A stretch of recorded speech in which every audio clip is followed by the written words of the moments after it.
Question है नातेदारी क्या है समझाइए। नातेदारी की अवधारणा समझाते हुए नातेदारी के प्रकार लिखिए, नातेदारी की श्रेणियां लिखिए। तो नातेदारी उत्तर आएगा। नातेदारी व्यवस्था विश्व के सभी समाजों में पाई जाती है। सामाजिक रिश्तों का निर्धारण नातेदारी के आधार पर ही किया जाता है। फिर हम देखेंगे इसकी परिभाषा क्या है।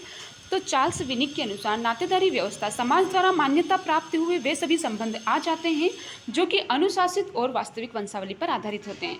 दूसरी परिभाषा दी है रेडक्लिफ ब्राउन ने। उन्होंने कहा है कि वे सभी व्यक्ति जो रक्त संबंध अथवा निकट संबंध रखते हैं और आपस में व्यवहार करते हैं नातेदार कहलाते हैं। नातेदारी के प्रकार कौन कौन से हैं? तो दो श्रेणियों में बांटा जाता है, विवाह संबंधी नातेदारी और रक्त संबंधी नातेदारी। विवाह संबंधी नातेदारी, तो विवाह संबंधी नातेदारी के अंतर्गत न केवल विवाह संबंध द्वारा पति पत्नी आते हैं बल्कि इन दोनों परिवार के अन्य संबंध भी आ जाते हैं। जबकि एक व्यक्ति विवाह करता है तो उसे स्वभावतः यह पता चलता है कि विवाह नामक संस्था में न केवल दो स्त्री पुरुष के बीच संबंध स्थापित किए बल्कि इन दोनों से संबंधित अन्य व्यक्ति एक दूसरे से संबंध हो जाते हैं। उदाहरण के विवाह के पश्चात एक पुरुष के लिए पति ही नहीं रहता बल्कि बहनोई, दामाद, जीजा, फूफा, नंदोई, मौसा, साड़ू आदि भी बन जाता है। रक्त संबंधी नातेदारी, रक्त संबंधी नातेदारी के अंतर्गत वे लोग आ जाते हैं जो समान रक्त के आधार पर एक दूसरे से संबंधित, उदाहरण के लिए माता पिता और उनके बच्चों के बीच अथवा दो भाइयों के बीच या दो भाई बहन के बीच का रक्त संबंध के आधार पर ही आधारित है। इस संबंध में यह भी स्मरणीय है कि रक्त संबंध नातेदारी में रक्त संबंध वास्तविक भी हो सकता है और काल्पनिक भी। दूसरे शब्दों में रक्त संबंध केवल प्राणी शास्त्र आधार पर नहीं अपितु समाज शास्त्र के आधार पर भी स्थापित हो सकता है। फिर हम देखेंगे नातेदारी के महत्व कौन कौन से हैं। तो मानव शास्त्र के अध्ययन में उपयोगी मानसिक संतुष्टि, सामाजिक दायित्व का निर्वहन और आर्थिक सहयोग, 4 पॉइंट दे रखे हैं।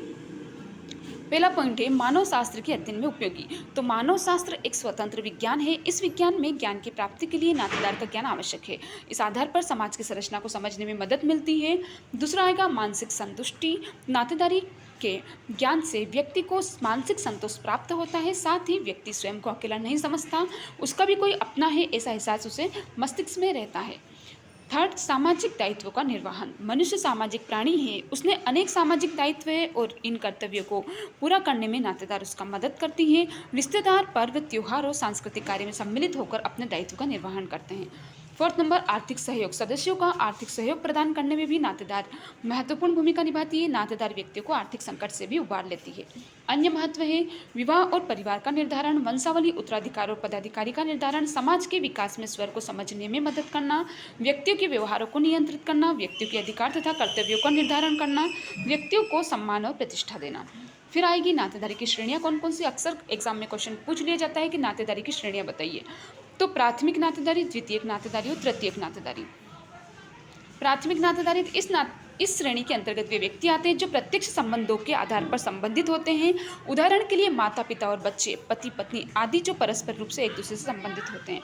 द्वितीयक नातेदारी, इसके अंतर्गत वे नातेदार आ जाते हैं जो व्यक्ति के प्राथमिक श्रेणी संबंधों द्वारा संबंधित होते हैं। इसमें व्यक्ति का प्रत्यक्ष संबंध नहीं होता किंतु वे प्रथम श्रेणी के संबंधों से संबंधित होते हैं। इसके अंतर्गत विमाता और साले सालिया आदि आते हैं। मर्डॉक ने हर व्यक्ति के 33 द्वितीयक संबंध माने हैं।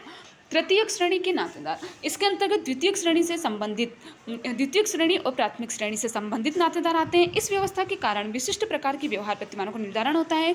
इसके अंतर्गत सरहज, देवरानी आदि आते हैं। मर्डॉक ने इस संबंधों की संख्या को 133 बताते हैं।